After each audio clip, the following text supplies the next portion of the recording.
Alfred didn't have any role models growing up. His father was absent, and the men he saw making a living were doing it on the streets, selling drugs and hustling. By 13, Alfred was using drugs and alcohol on a daily basis, well on the way to becoming a dealer and a hustler. We met Alfred 38 years later when he came to his mission after nearly dying from an overdose. Alfred would be the first to admit he is lucky to be alive. He is now a chemical dependency counselor. The transformation is remarkable. That's him on the cover. They used my bio and my picture to raise $1 million at Seattle's Union Gospel Mission. This is when I worked at the Six-Share Hospital. And you know, that's why Mr. White's journey is pretty remarkable in that he has been able to overcome that, the education that he has obtained, the fact that he is really devoting many of his resources towards providing housing and services to others. It's remarkable. We was leasing this place and we was housing 14 homeless people in here. And we got evicted because the slum landlord never made any payments. He took our money and never paid the owners. The tenants were dispersed all throughout the city to different places. Some was homeless again. You know, they just had to go. We all had to go. Well, Alfred's been involved in various projects to help other people in their journey. Specifically, it's usually housing. He realizes that once people get clean and sober, that they're going to need a safe environment to live in. So it didn't surprise me when he mentioned that the next step would be something a little bit bigger than that. So what I'm going to build here actually is if it's the square footage of each lot is 6,500 square feet, okay, and there's 45,648 square feet here. So the object is to maximize the usage of that space, even if it means to that we have to tear down the main house in order for it to make it happen, but in a stage though. I mean, we'll fill up the outside areas. We have to have a civil engineer come in, an architect come in, and we have to have a surveyor come in and actually do a divisional plot. Each house is 2,018 square feet, and we'll turn each house into an 8-bedroom house with 2 beds in each one. I mean, he has a big vision for this property, and actually, for that matter, the neighboring property, if everything goes well, to where we can create a safe haven for those who are recovering so that they can transition back into society. Instead of having a house here and a house there where everything's all spread, his goal is to create an actual community. And so our hopes are to purchase the property next door and make that the women's facility, but this would be the men's facility. So there'll be 8 bedrooms with 2 men in each room. There'll be a house manager, there'll be an on-site mental health therapist, there'll be an on-site chemical dependency professional, and there'll be an on-site peer counselor. And it'll be staffed 24 hours a day. It would just transform the community. It truly would transform. And not just that community, but all the outlying communities. I really actually see that taking off like AA took off. I want to be able to give people the opportunity and chance to be able to develop a life, you know, on their own, but based off of the appropriate information, you know, and that's something that I didn't have, you know, is the right information, you know. It's going to be different. I have a totally different curriculum. We're very eclectic. I'll be using motivational interviewing. I'll be using CBT, cognitive behavioral therapy, and we'll be doing using a lot of different books. So we're updating our software because I believe in neuroplasticity.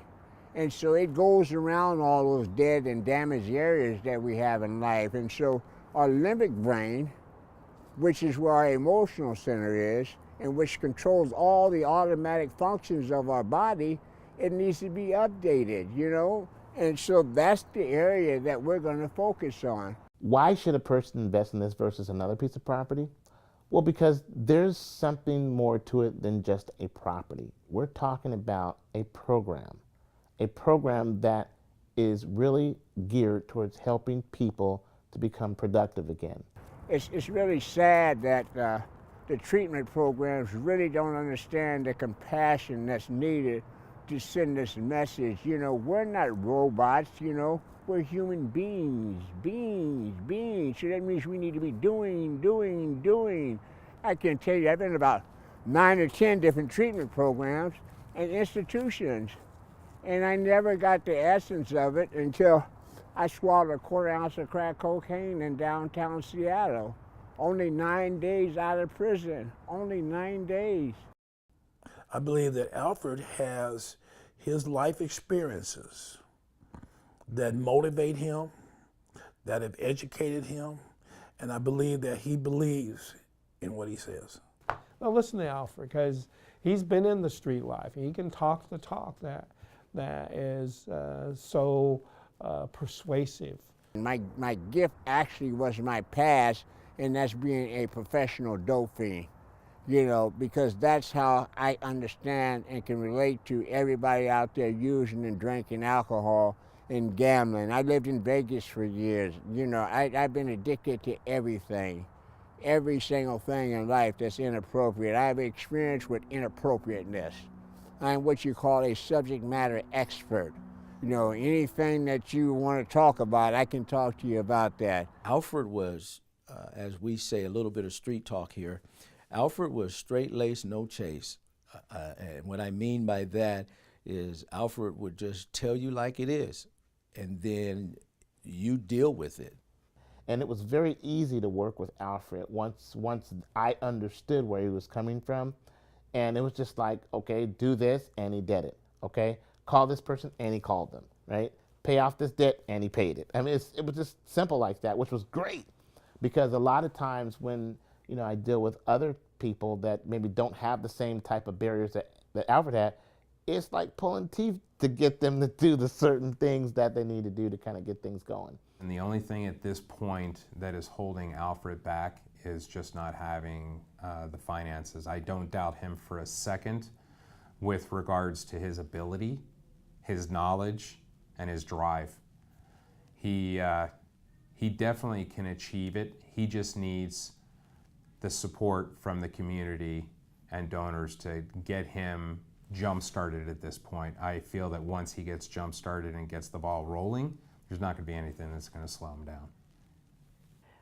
The responsibility for us is to reach out to our brother and give him a hand.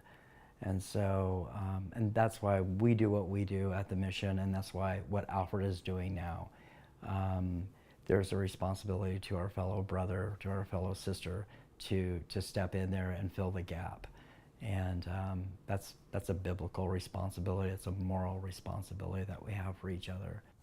There is not a family in America who hasn't had a family member that they love that struggled with addiction. Maybe have committed suicide because of mental health issue that was undiagnosed. And they didn't get help because the family didn't understand how to help them. That's why they should care. The biggest gift that we have is life.